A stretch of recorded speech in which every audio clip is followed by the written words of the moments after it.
जंगल के मुखिया टूनी और कालू कौवे के पिता थे। वे अपने बेटे कालू कौवे से बहुत परेशान रहते थे। कालू अपने पिता के साथ किसी भी काम में हाथ नहीं बटाता था। बस सारा दिन इधर उधर दोस्तों के साथ घूमते रहना और खाली समय मिले तो सोते रहना। टूनी भी कालू के इन हरकतों के कारण उसके साथ डांट खा जाती थी, जबकि टूनी ईमानदार और घर के कामों में हाथ बटाया करती थी। टूनी के पिता को इसी बात की चिंता रहती थी कि कालू पर कभी भी जंगल को संभालने की जिम्मेदारी आई तो वो कैसे उस जिम्मेदारी को संभाल पाएगा, क्योंकि कालू कौवा बड़ा था और बड़ा होने के नाते उसे अपनी जिम्मेदारियों का जरा भी एहसास नहीं था। इसीलिए एक दिन टूनी और कालू को उनके पिता बोले, कालू तू कब तक इस तरह से निठल्ला बनकर घूमता रहेगा? तेरी उम्र के पक्षी घर का काम संभाल रहे हैं या फिर खेती में ध्यान देते हैं। तुझे मैं कह कर थक गया, तू भी कुछ काम कर लिया कर। पर तेरे कान में तो जू तक नहीं रेंगती। मैंने फैसला कर लिया है, अब तुम दोनों जंगल में तभी आओगे जब कुछ काम धंधा सीख जाओगे। अरे कैसी बातें कर रहे हो? ये दोनों कहाँ कहाँ भटकेंगे?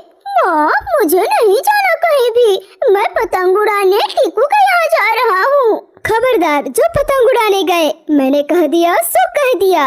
अब तुम दोनों कल सुबह तक काम की तलाश में जाओगे और कोई काम सीख कर ही लौटोगे। टूनी के पिता ने जबरदस्ती कालू को काम ढूंढने के लिए भेज दिया। साथ ही साथ टूनी को भी कालू के साथ डांट खानी पड़ी। टूनी छोटी थी, बड़े के साथ छोटे को भी डांट खाना पड़ा। जैसे गेहूं के साथ घुन भी पिस गई। दोनों को घर से बाहर निकालने का बस यही कारण था कि दोनों एक जिम्मेदार चिड़िया बन सके और आगे चलकर उन्हें ही मुखिया बनना था। सुबह होते ही दोनों काम की तलाश में निकल पड़े। कालू भी काम की तलाश में निकल तो पड़ा, लेकिन उसका बिल्कुल भी मन नहीं था। रास्ते में उन्हें एक झोपड़ी दिखाई देती है। देख टूनी, मुझे काम वाम नहीं करना, मुझे बस आराम करना है। मैं इस झोपड़ी में अपना दिन काट लूँगा। मुझे अकेला छोड़ दे और तू जा काम की तलाश में। लेकिन भैया, पिताजी को पता चला तो वो आपके साथ मुझे भी डांट लगाएंगे। वो सब मैं नहीं जानता, मुझे कोई काम नहीं करना। मैं मुखिया का बेटा हूँ। जाओ अब तो यहाँ से। ठीक है भैया। इतना कहकर टूनी वहाँ से आगे बढ़ जाती है और कालू वहीं झोपड़ी में रुक जाता है।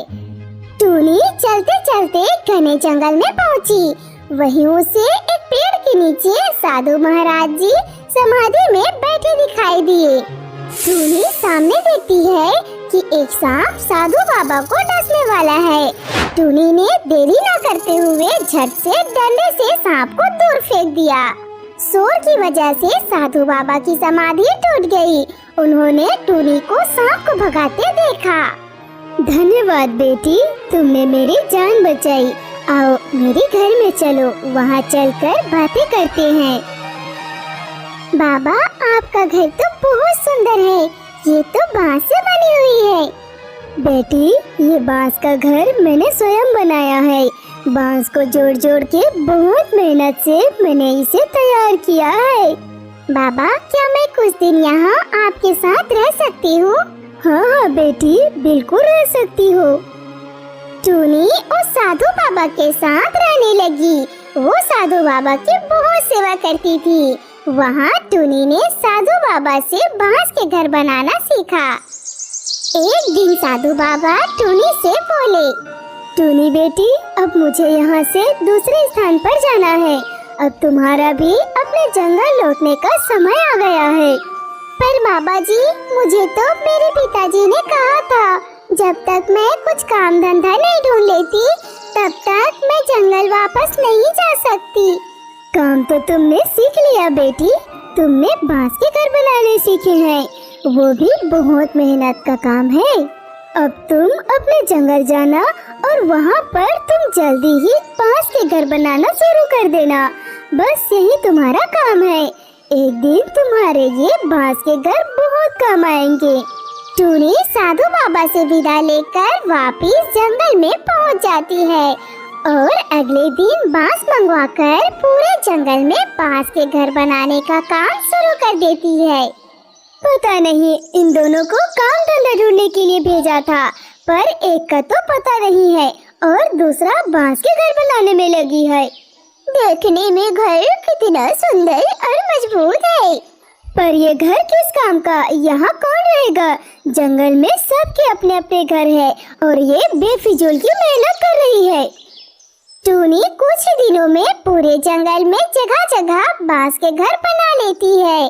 बारिश का समय आ चुका था और जंगल में कई दिनों तक मूसलाधार बारिश हो रही थी। एक शाम पानी का बहाव तेज हो गया, जिससे रामपुर के जंगल के पास वाली नदी में बाढ़ आ गई, जिससे जंगल बाढ़ की चपेट में आ गया। रामपुर के साथ साथ आसपास के जंगल भी डूब रहे थे। सभी चिड़िया इधर उधर भटकने लगे। तभी उन्हें बांस के घर बने दिखाई दिए, जो काफी ऊंचे बने हुए थे। पूरे जंगल के चिड़ियों ने बाढ़ से बचने के लिए टूनी के द्वारा बनाए गए बांस के घरों में शरण ली।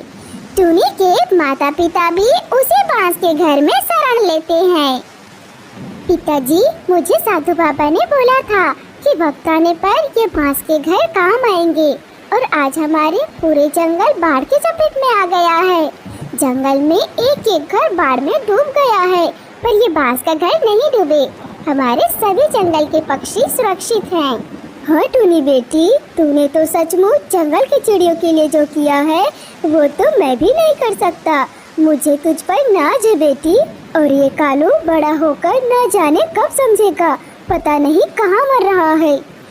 कई दिनों तक पक्षी आराम से बांस के बने घरों में रहते हैं। धीरे धीरे पानी कम हो गया। जंगल के चिड़ियों ने टूनी की बहुत तारीफ की। दूसरे जंगल के पक्षियों ने इस बात को सुना तो वो लोग भी बांस के बने घर को देखने आने लगे। सरपंच जी, आपकी बेटी तो बहुत होनहार है। बांस के घर बनाकर इसने सचमुच आपके जंगल की चिड़ियों को सुरक्षित कर दिया। हम चाहते हैं कि टूनी हमारे जंगल में भी ऐसे ही बांस के घर बना दें, ताकि बाढ़ आने पर हमारे जंगल के सभी पक्षी सुरक्षित रहे। जितनी भी लागत आए वो तुम ले लेना टूनी, और हम सबके जंगल में तुम ऐसे ही बांस के घर बनाने का काम शुरू कर दो। ठीक है, मैं कल से ही और पक्षी को अपने साथ मदद के लिए बोलती हूँ, और आप सब चिंता मत कीजिए, मैं सभी के जंगलों में बांस के घर बना दूंगी। भला हो उन साधु बाबा का, जिन्होंने मेरी बिटिया को इतनी मेहनती बनाने में मदद की। आप सही कह रहे हैं, हमारी टूनी ने सचमुच बहुत अच्छा काम किया। कालू तो नालायक निकला, जो मुसीबत में भी मदद को नहीं आया। टूनी के द्वारा बनाए गए बांस के घर दूर दूर तक मशहूर हो गए। बहुत से जंगल के मुखिया अपने जंगल में बांस के घर बनवाने लगे। धीरे धीरे टूनी के बांस का घर बनाने का काम व्यापार में बदल गया और उसने इस काम में बहुत तरक्की की। टूनी ने मन ही मन साधु बाबा को धन्यवाद दिया, जिसके कारण टूनी को सफलता मिली थी। वहीं कालू कौवा का झोपड़ी बाढ़ के पानी में टूटकर बह गया था और कालू कौवा इधर उधर भटकने को मजबूर